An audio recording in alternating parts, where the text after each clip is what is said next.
This channel does not promote any violent, harmful, or illegal activities. All content provided by this channel is meant for an educational purpose only.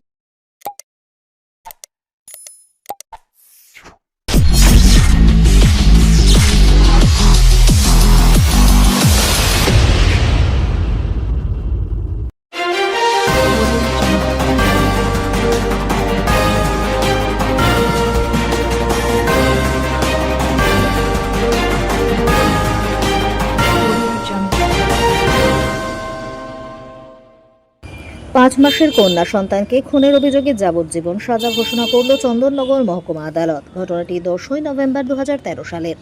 হরিপালের Sahadev পঞ্চায়েতের গোসা গ্রামে বাবা মেয়ের গলায় blade চালিয়ে খুন করে।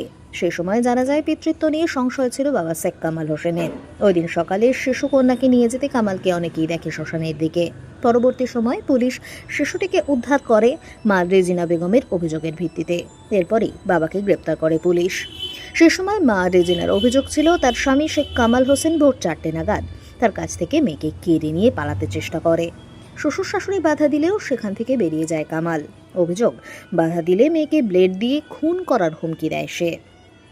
পুলিশ সূত্রে জানা গিয়েছে, হরিপালেরই কৌশিক নদীর বাঁধের ওপর শিশুটির গলাকাটা মৃতদেহ উদ্ধার হয়।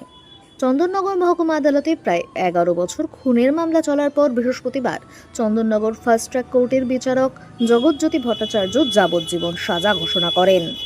সরকারি আইনজীবী অন্নপূর্ণা চক্রবর্তী বলেন, হরিপাল থানা এলাকায় বাবা কামাল তার 5 মাসের কন্যা সন্তানকে ব্লেড চালিয়ে হত্যা করে। মায়ের অভিযোগের ভিত্তিতে একটি মামলা শুরু হয়। চন্দননগর ফার্স্ট ট্র্যাক কোর্ট যাবজ্জীবনের সাজা ঘোষণা করে, সেই সঙ্গে 10,000 টাকা জরিমানা, অনাদায়ে 1 বছরের জেলও ঘোষণা করে বিচারক। কন্যা সন্তানটি তার না হওয়ার সন্দেহের কারণেই এই খুন করে বাবা। অপরাধী মায়ের কোল থেকে শিশুকে কেড়ে নিয়ে একটি নির্জন নদীর তীরে নৃশংস খুন করেছিল। পুলিশ সেখান থেকেই তার মৃতদেহ উদ্ধার করে। মোট 21 জনের সাক্ষীর মধ্যে 19 জনের ট্রায়াল হয়। সকলেই দাবি করেছে কন্যা সন্তানটিকে আসামি কোলে করে নিয়ে যাচ্ছিল। তার ভিত্তিতেই বিচারক এই সাজা ঘোষণা করেন। অপরাধী বারংবার দাবি করেছিল সে মানসিকভাবে সুস্থ নয়, কিন্তু সেটা সম্পূর্ণ ভুল প্রমাণিত হয় মেডিকেল পরীক্ষায়। বিচার ব্যবস্থায় দেখা যায় শিশুটিকে শেষ দেখা যায় অপরাধীর সাথেই। সেই অনুযায়ী শেষ পরিণতিতে পৌঁছন বিধায়ক। লিগ্যাল এডের আইনজীবী শশীরাজ সিংহ বলেন, এই মামলার কোনো প্রত্যক্ষদর্শী নেই, ডকুমেন্টারি ও ম্যাটেরিয়াল সাক্ষ্য নেই।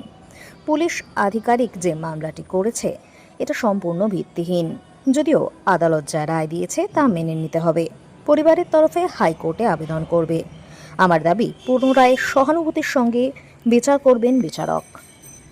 ব্যুরো রিপোর্ট, আমার কলকাতা নিউজ। ছিল আপনাকে কি কি বলবেন আপনি?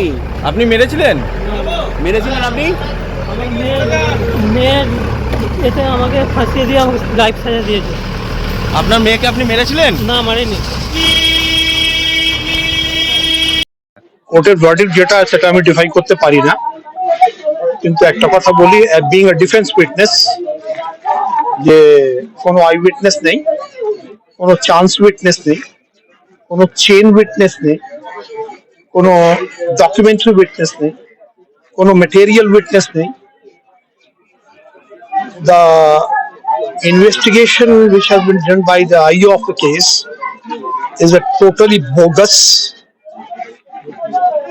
which can be found by the certified copy of the deposition of the IO.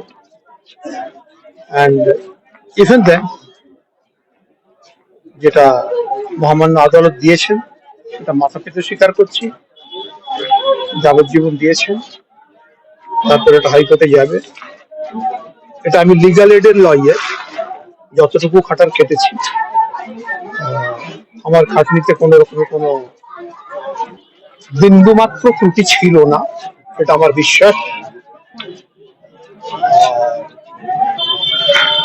কিন্তু হাইকোর্ট, এটা মহামান্য হাইকোর্টের অনেক বড় হাত, ওনারা চাইলে এটাকে বেল দিলেও দিতে পারে। কত সালে এটা ঘটনাটা যাবে, কোন সালে দেখে নাও। নামটা বলে দেন। আমার নাম হচ্ছে শশীরাজ সিংহ। 14 সাল। ছেলেটা অলরেডি 11 বছর 4 মাস জেলে আছে। 14 বছর থাকার কথা জেলে, যা সাজা হয়েছে অনাদায় 10,000 টাকা ফাইন, অনাদায় আরো 1 বছর সশ্রম কারাদণ্ড যদি দিতে পারে ওনারা। আমি তো বিনা পয়সায় কেসটা কন্টিনিউ 10 বছর ধরে লড়ছি, দরকার নেই। কিন্তু প্রশ্ন হচ্ছে ওর বাবা খুবই গরিব লোক, যদি যেতে পারে, একমাত্র ছেলে, যদি যেতে পারে তাহলে খুব ভালো। আর আমার বিশ্বাস হাইকোর্ট এটাকে বিচার করবেন এবং একটু দয়া দৃষ্টি দেখাবেন। এটা হচ্ছে হরিপাল পিএস 226/13 সালের একটা ঘটনা।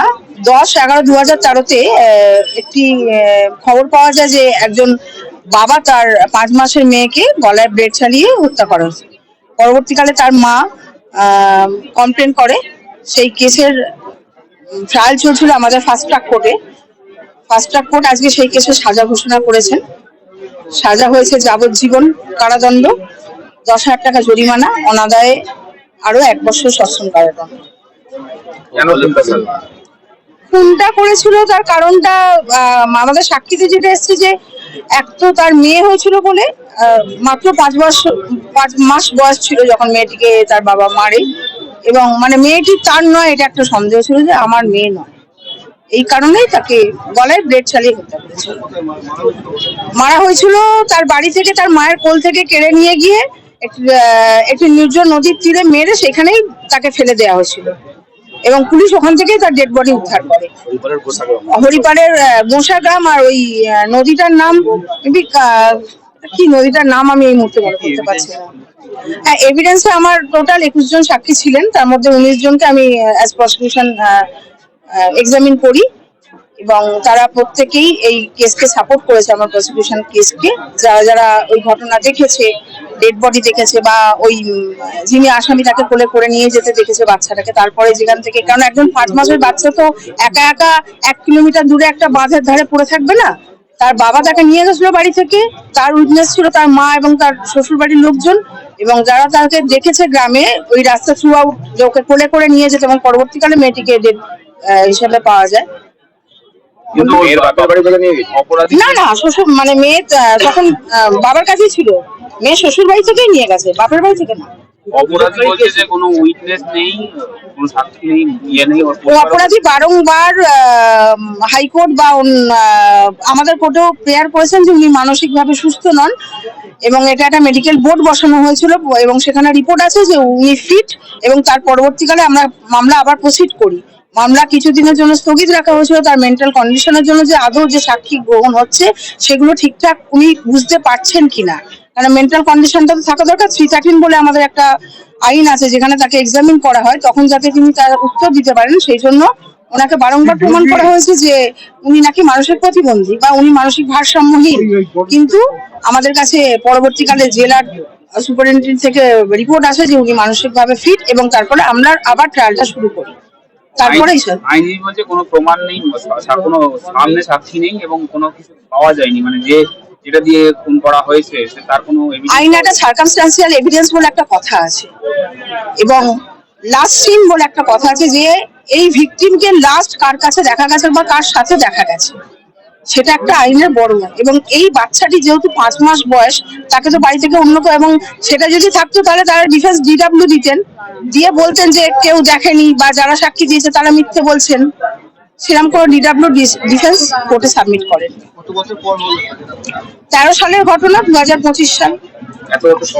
এত বছর সময় লাগলো, মাঝখানে কোভিড ছিল, ওনার শারীরিক কন্ডিশনের জন্য বারবার উনি প্রেয়ার করেছেন, সেই প্রেয়ারের ভিত্তিতে বারবার করে ডাক্তারের বোর্ড বসেছে, তারপরে তার রিপোর্ট এসেছে, তারপরে উনি ফিট কি ফিট না সেটাকে অ্যাসিওর করে তবে এভিডেন্সটা আমাকে করতে হয়েছে। অভিযোগকারী ওর মা, বাচ্চাটির মা। হ্যাঁ, টোটাল এটা পুরো কাস্টাডি ট্রায়াল হয়েছে।